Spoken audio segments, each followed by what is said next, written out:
Para, ouve e pensa. Um podcast livre para crer.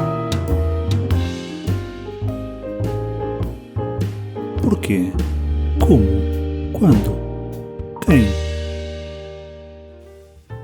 Bem-vindos, eis que chegamos ao 10º episódio. Já foram 5 meses aqui a falar de vários assuntos. Já falamos de doenças, de amor, da cruz, de viver em sociedade, de escolhas. Hoje vamos falar de um tema que toca um bocadinho dos outros todos. Até vamos, de certa forma, relembrar os primeiros episódios. Algumas características de Deus as pessoas não conseguem entender e por isso não o aceitam. Por exemplo, Deus é bondoso, mas é soberano e é justo. Estou-me a referir ao facto de nem sempre as coisas nos correrem como nós esperamos, ou de vermos tantos problemas na sociedade, crises, desgraças, etc, etc, etc. Reparem que eu disse ali que Deus é soberano. Deus é omnisciente, é omnipotente, Ele tem um conhecimento e uma capacidade que nós não temos. A prova que as pessoas não estão preparadas para enfrentar problemas é que hoje em dia nas redes sociais é apresentado o que é bom. As pessoas estão habituadas a que tudo deve correr bem. Ainda há aqueles que defendem que devemos ter pensamentos positivos e a vida vai correr bem e o planeta vai ficar melhor se formos todos muito boas pessoas. E quando as coisas correm bem, até há quem diga Deus está no comando. Agora que eu reparei, estava aqui a fazer aspas com as mãos e vocês não me veem. O problema é quando as coisas já não correm tão bem assim. Afinal, Deus abandonou-nos? Deus não é bom? Ou Deus só é bom quando as coisas correm bem da nossa perspectiva individual? Para nós? A questão vai bater exatamente aqui. Uma perspectiva individual.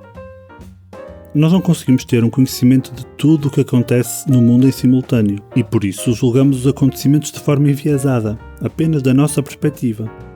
O que é afinal bom? Quando um jovem chamou o bom mestre a Jesus, Jesus respondeu-lhe dizendo que só há um bom, que é Deus. Os nossos padrões do que é bom, certo, correto ou melhor para nós, para a sociedade, para os outros, não são comparáveis com os padrões de Deus. E por isso só Ele é que pode saber o que é melhor para a humanidade. Então e os altos e baixos da história? Estes últimos anos já nem conseguimos acompanhar tanta desgraça. Nós, como humanos, só conseguimos ver a curto prazo e numa bolha. Queremos que o mundo evolua bem para termos uma boa vida enquanto somos vivos, 70, 80 anos. Isto na história do universo não é nada. Esta visão de um Deus que só serve para nos dar uma vida excelente a nós, podemos dizer que resulta de um cristianismo centrado no indivíduo, porque tem o melhor para mim, tem o melhor para a minha vida, e é assim que o Evangelho é anunciado, porque isso também faz parte do Evangelho. É claro que Deus tem o melhor para nós, não há qualquer dúvida. Se não fosse assim, porque é que Ele nos quereria dar vida eterna? Quer melhor que isto? Mas às vezes esquecemos que Deus também tem um plano para outras pessoas, e para a humanidade, para o planeta, para o sistema solar, para tudo, na prática é mesmo para tudo. Um não impede o outro. Deus consegue conciliar esta perspectiva mais global e mais abrangente e ajudar-nos com os nossos problemazinhos diários. É por isso que Ele é omnisciente, como eu dizia, tem todo o conhecimento. Porque afinal, foi Ele que criou tudo. Ele estava lá no início. A comparação como Deus como um arquiteto já foi feita e é bastante clara, acho que é muito fácil de entender. Por exemplo, João Calvino usa esta expressão, o arquiteto do universo, ao referir-se ao Deus que criou todas as coisas e para isso criou um projeto do universo. Como cristãos é fácil percebermos, o Deus Criador desenhou, projetou e construiu um universo. É como um arquiteto. Mas hoje queremos lembrar-te que, como qualquer projeto, o plano de Deus não terminou na criação. O universo não está parado e por isso é preciso geri-lo. O plano inclui tudo o que acontece em todas as eras. Não fosse o Senhor um Deus eterno. E isto de um Deus eterno é um conceito que se calhar nós não conseguimos realmente entender. É que Deus simplesmente existe. Não há passado, nem presente, nem futuro. Ele é. Aliás, como ele respondeu a Moisés, eu sou o que sou. O curioso é que a expressão hebraica usada neste versículo também pode ser interpretada como eu serei o que serei. Porque ele realmente é eterno. Podemos avançar? Fechamos este ponto aqui. Voltemos então a esta ideia de Deus como gestor do universo. Nós, enquanto pessoas individuais, gerimos a nossa vida. Quando formamos uma família, passamos a gerir um pouco mais que a nossa vida individual. Temos alguém que nos ajuda a gerir uma família. E há quem gira empresas, há quem gira cidades, há quem gira países. A complexidade vai aumentando.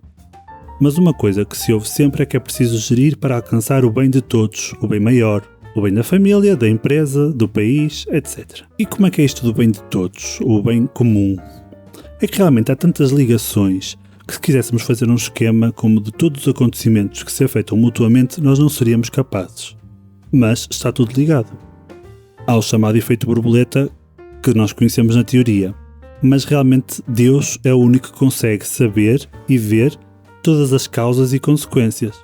Nós sabemos que elas existem, mas Deus sabe quais é que elas são. Ele realmente não só gera o universo, mas como falávamos há bocado, Ele foi quem o criou e quem o planeou. Por isso Ele conhece toda esta complexidade. Para que numa empresa, quem define os objetivos também define os passos necessários para lá chegar.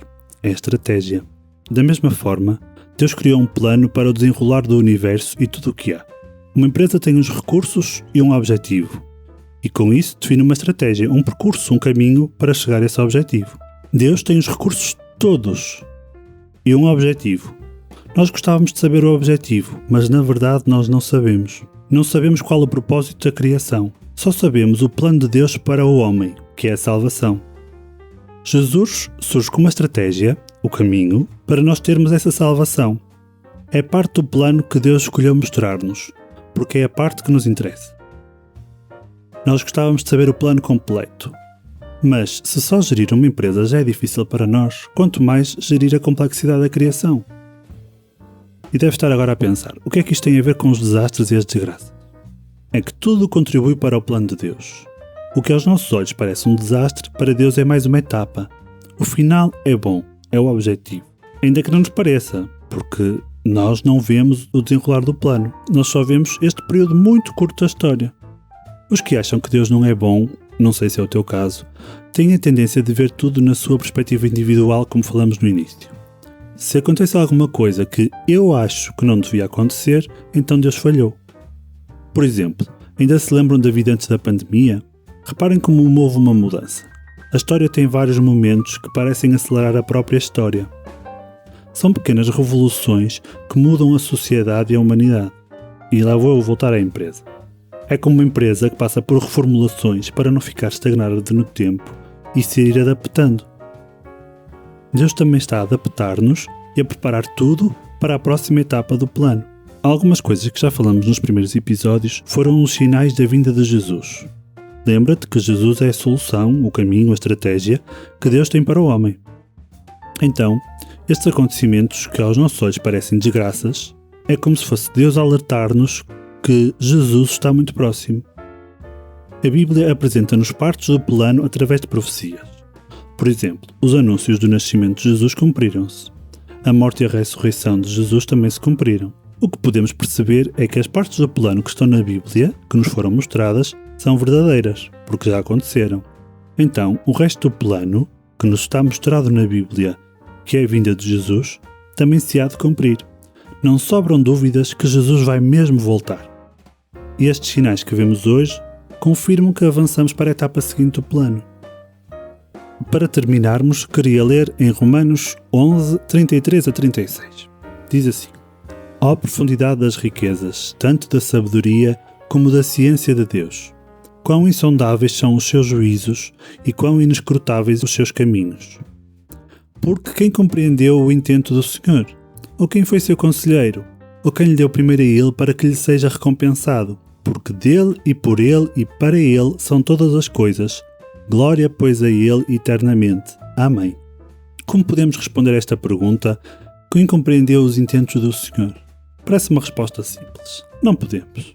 Estavas à espera de outra coisa. Mas é só isto. Nós nunca vamos conseguir entender tudo. Nem precisamos. O plano do universo nós não entendemos. Resta-nos focar-nos no plano da salvação. Esse podemos entender. Vamos ver ponto a ponto. O propósito. O porquê. Deus quer levar-nos para junto dele. O que é que ele nos oferece? O quê? Salvação, a vida eterna. Qual é a estratégia, o caminho? é Jesus. E qual é a nossa tarefa nesta empresa? É andar no caminho, executar a estratégia e obedecer àquilo que nos é pedido. O quando? Não sabemos. Sabemos, no entanto, que está muito perto e por isso temos que nos preparar. Jesus está muito, muito perto. E agora, para terminar mesmo, só um à parte, porque temos percebido que nem todos estão a ouvir todos os episódios. Talvez não tenhas tempo, talvez nem todos os temas te interessem, mas talvez, se calhar ainda não nos segues, se calhar aparece-te um episódio de vez em quando, ou se calhar não subscreveste os nossos canais. Então fica aqui a lembrança. O nome das páginas é Livre para Crer e podes seguir no YouTube, no Facebook, no Instagram e em outras plataformas de podcast. Se calhar até é melhor ativar as notificações.